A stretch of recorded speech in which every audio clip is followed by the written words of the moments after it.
At 64, the tragedy of Heather Locklear is beyond heartbreaking. I always thought she had control over everything. Every scene, every show, every moment. But the truth? Her life was slowly falling apart behind the scenes. And what surprised me the most, it didn't start with the scandals. It started much earlier. Let me take you somewhere most people forget. Not Melrose Place, not the fame, but a quiet version of Heather Locklear, before anyone knew her name. She wasn't the queen of prime time yet. Just a girl trying to figure things out. And honestly, she didn't even fit in. High school wasn't easy. She was teased, felt invisible, not enough by the standards around her, and I didn't expect that. Because when you see her later, she looks untouchable. But early on, she was just trying to belong. And I think that stays with you. Now jump forward. College, UCLA. She's studying psychology, not acting. That part surprised me, because it means Hollywood wasn't even the plan. But then, something shifts. A small modeling job opens a door. Then comes Dynasty. And suddenly, everything changes. But here's the part people don't talk about. She struggled at first, nervous, unsure, even criticized on set. There's this moment where a producer basically calls her out for not even hitting a pause correctly. And I kept thinking, most people would have folded right there. She didn't. She worked harder, learned fast, and eventually, she became one of the most recognizable faces on television. Then comes Melrose Place. And this is where it gets unreal. The show was struggling. Ratings were low. Then she joins. And everything flips. Millions of viewers, massive success. And suddenly, she's not just an actress. She's the reason shows survive. And I didn't expect that level of influence. But here's where the story starts to shift again. Because while everything looks perfect on screen, her personal life is anything but. Let's start with Tommy Lee. Their relationship? Fast, intense, chaotic, the kind of love that feels exciting until it doesn't.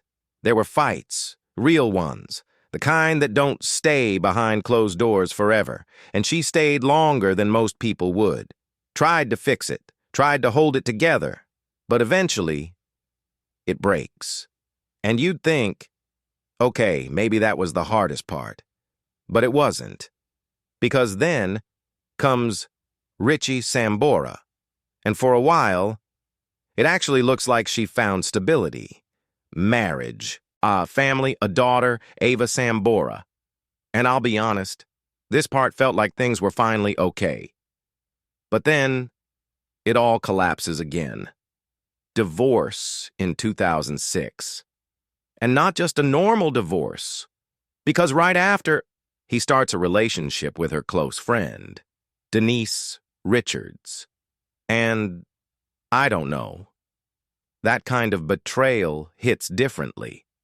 It's not just losing a partner. It's losing trust.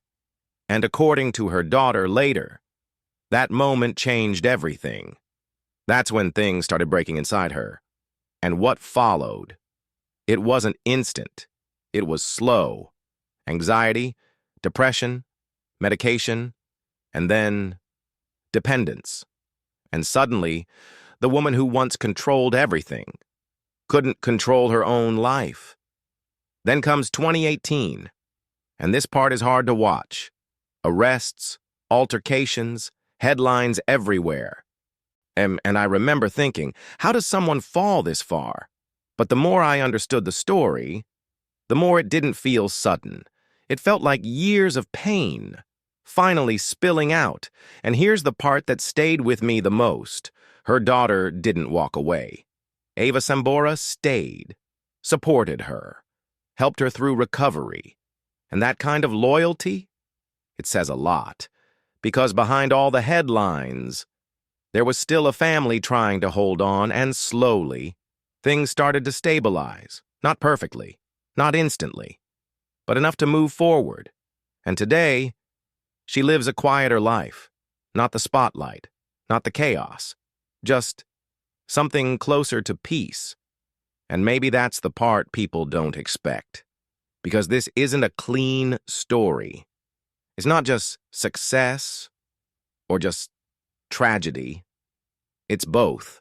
A woman who reached the top, lost herself along the way, and spent years trying to find her way back. And honestly, that might be the most real part of all. Because sometimes the hardest thing isn't falling. It's getting back up when everyone's watching.